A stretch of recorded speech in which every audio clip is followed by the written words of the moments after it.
세 차례 대화를 해봤고 협의를 해봤습니다. 깨졌죠. 결국 깨졌어요. 그래서 이제 중간에 다시 전쟁이 시작됐고요. 또 하나는 강경대화다. 두려워한다. 무파. 무료화제다. 전쟁도 두렵지 않다. 이건 어떤 것에 대해서 중국의 국가 핵심 이익에 대해서. 그래서 중국 신문판공실에서 작년에 미중 관찰 입장 보고서를 할 때 결국에는 국가 전원과 핵심 이익 확보라는 것이 있습니다. 중국의 핵심 이익에 대한 절대적으로 양보할 수 없고 그것들을 침해할 때 우리도 전쟁을 불사한다. 그래서 이런 것처럼 미국이 230조 한 100조 1차, 2차 할 때 같이 관세 분할을 대북 관세를 하는 겁니다. 그렇게 하고 있고 또 하나는 중국이 두려워하는 게 뭐냐면 미국이 중국에 대한 압박이 미국의 우방국에 거기에 참여를 해서 공동 고전을 취하는 겁니다. 지금 미국이 요구하는 게 그런 거예요. 5G, 화웨이에 대한 공격이 다 그런 거거든요. 그러면서 저희한테 232조, 그 다음에 301조에 다 와서 주력국의, 우방국의 협조를 구하고 있는 거예요. 그렇게 함으로써 중국으로부터 외국계 기업을 먹이시고 미국의 우방국들이 중국 경제로부터 분리가 되게 하는 거죠. 중국 경제가 가까워지면 가까워질수록 중국에 대한 컨트롤이 안 돼요. 바로 그것들이 있다면 그런 전략적 목적이 있다라고 판단해요. 그래서 USMC, 미국, 멕시코, 캐나다, 그 무역 협정에 보면 거기 보면 비상경제 국가와 FTA를 할 때는 반드시 사죄의 신고야. 그래서 깨버려요. 이렇게 못하게. 그 다음에 일본하고도 지금 더 얘기를 하면서 그런 얘기를 하는 거예요. 그리고 또 하나는 이제 노동 인권, 노동 기준, 임금 기준을 가지고 규정하는데 중국 제품 못 쓰게 하는 거예요. 그 기준 보면. 결국 나하고 뭘 하려고 하면 중국하고 뭘 하지 마. 이게 미국의 전략이에요. 그런 것들이 다 보이기 때문에 결국은 탈중국화의 우방국이 공조한다고 하게 만드는 것은 도저히 인정할 수가 없다. 그래서 강력하게 되고 그랬는데 이제 그런 거예요. 그렇다면 이제 개방으로 대응하겠다.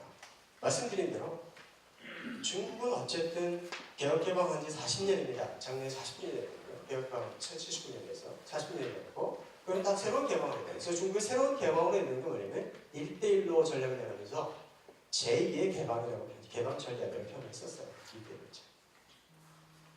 근데 결국은 40주년이 되다 보니까 국내 제도적으로도 바꿔내지 않습니다. 그래서 또 국내 개혁을 해야 되는데 국내 기업에는 저항 세력이 항상 있을 때 길었거든요. 중국 내 기업도 그렇고 그 문화 자체가 있습니다. 그럼 그 저항 세력들을 개방을 통해서 외부로부터 압박에 대한 개방을 통해서 국내 개혁을 하는 거죠. 그래서 아까 말씀드린 것처럼 이 가이방, 가이방 그게 기본적 전략입니다. 그것들의 기회를 잡잖아요. 그래서 지금 하시는 대로 대응을 합니다. 하나는 관세 인하했죠. 중국이 9.8%였던 거를 2년 동안에 7.5%로 낮췄습니다. 그리고 투자시장, 자동차도 개방하고 금융시장 개방하고 외국 투자 매도를 바꿉니다. 그런 것 통해서 개방을 통해서 이것을 배우려다. 이게 학자들의 주류의 생각입니다. 강경하게 대응하지 마라. 대화를 통해서 문제를 풀어가고 국내의 개혁을 통해서 개방을 통해서 국내 개혁을 하는 것이 이게 미중통상마체를 대응하는 큰 흐름이다. 라는 게 중국의 주류입니다. 근데 다만 협상을 하는 과정에서 중요한 건 뭐냐면 얼마만큼 중국의 자존심을 세워주느냐지. 특히 시진핑의 자존심을 미국이 얼마나 세워주느냐에 따라서 협상이 타결되고 안 되고 하는 겁니다. 큰 틀은 협상을 통해서 개방을 하고 개방을 통해서 국내 제도와 시장을 투명화시키고 개혁한다라는 게 미중통상가치를 다루는 중국의 뿌리입니다. 그렇다면 이슈 중에 이슈가 여러 가지가 있습니다. 이 중간에 142개를 미국이 제시했고요. 그 중에 지금 얘기되는 것은 한 100페이지짜리 협정문을 만들어놔요. 초안을 만들어놔요. 그 안에 보면 무역 불균형의 문제, 아까 말씀드린 대로 그래 사줄게 라는 거예요. 못 사주는데 콩. 그래서 대두 그다음에 소고기, 항공기, 에너지 다 이런 겁니다. 그죠? 다 중국이 필요한 겁니다.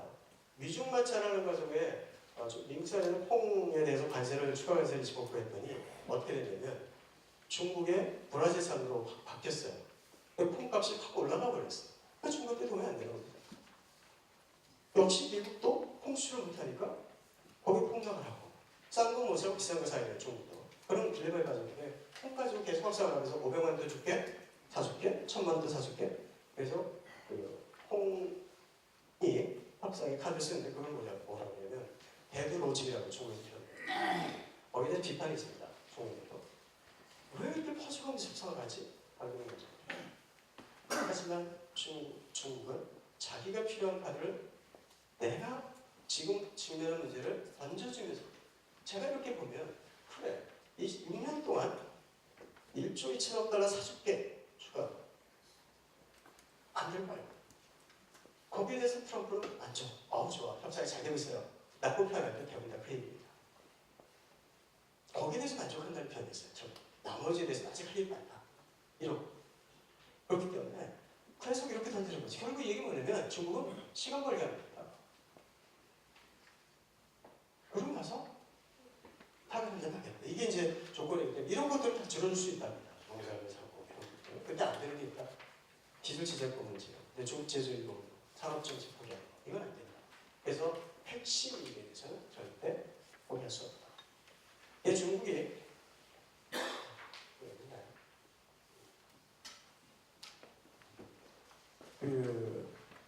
그래서 이렇게 보면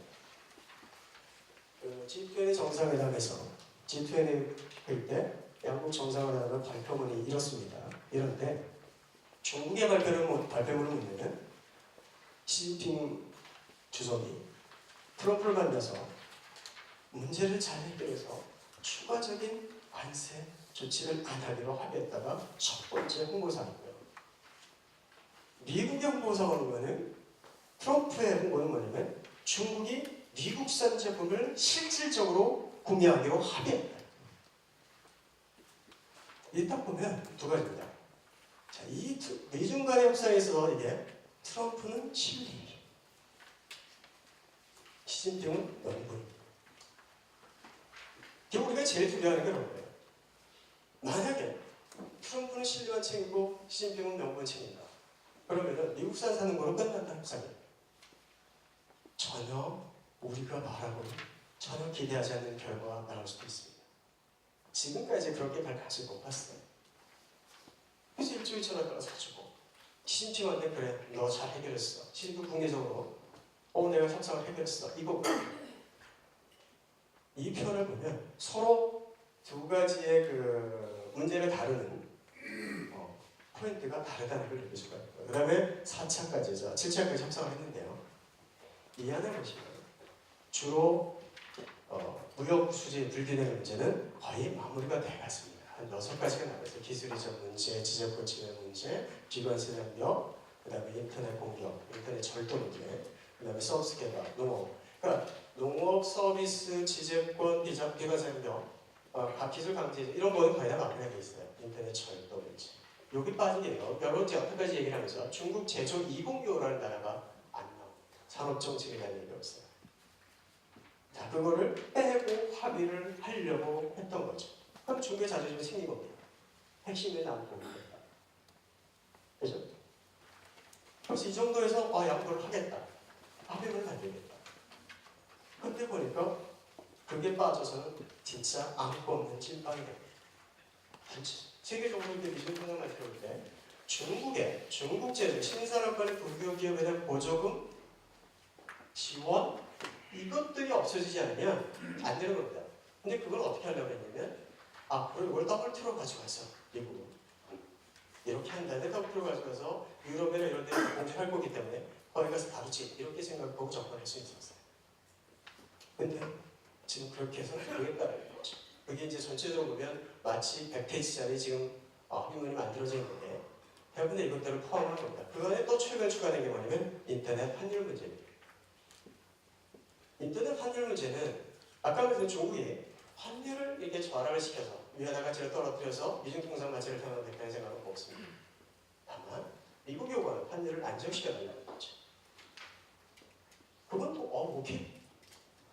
그리고 아까 미국, 캐나다, 멕시코 보면 시장 개입을 하지 않겠다라는 게 있었어요. 그 다음에 뭐 시장 개입하는 방식으로 한다는 이런 조건도 있어요. 그 정도를 아마도 미중이 합의하고 환율 문제를 했을 수 있다. 그렇죠. 미국 협력위원회를 절상을 해야 된다. 절상을 시켜서 그렇게 요구하지는 못했을 겁니다. 만약에 유연한 절상을 시켜라라고 요구했다면 협상이 안 됩니다. 환율 문제가 나왔어요. 4월 중순에 미 재무부가 환율 보고서를 보냅니다. 매년 2번이니까. 만약에 그 안에 중국을 환율 조작국으로 지정할 조건이 된다면 트럼프는 지금 두 개의 카드를 가지고 입장하는 거예요. 환율 카드와 이 협상 카드 그 두 개를 가지고. 중국은 그 두 개의 카드에 대응을 해야 됩니다. 지금 상황으로. 그렇다면 지금 협상의 입장에서 누가 우위에 있느냐면 당연히 트럼프. 그러다 보니까 중국 입장에서 그러면 양보할 것까지 해야 돼. 여기 보시면 140개를 해놨다는데 처음에 류호가 그랬어요. 류호가 지금 협상을 잡혔겁니다 140개 미국 제시라니까 내가 40% 지금 당장 들어줄 수 있습니다. 근데 40%, 20에서 40%는 들어줄 수 있는 시간이 필요합니다. 20에서 40%는 절대 안 됩니다. 라는 표현이 있어요. 그러면 이 표를 보면서 최소 80점 이상 짜리가 돼야만 협상이 끝나는 거예요. 대체로 지금까지는 미중 간에 80점짜리를 만들어 놓은 것 같아요. 한 20%가 뭐가 빠져있냐면 중국의 산업 정책에 관한 면이 빠져 있습니다. 그걸 미국이 양보를 했을 수 있다는 거죠. 근데 그래서 이러다 보니까 쭉 이런 상황들이 있는데 3번 같은 걸 빼놓고는 결국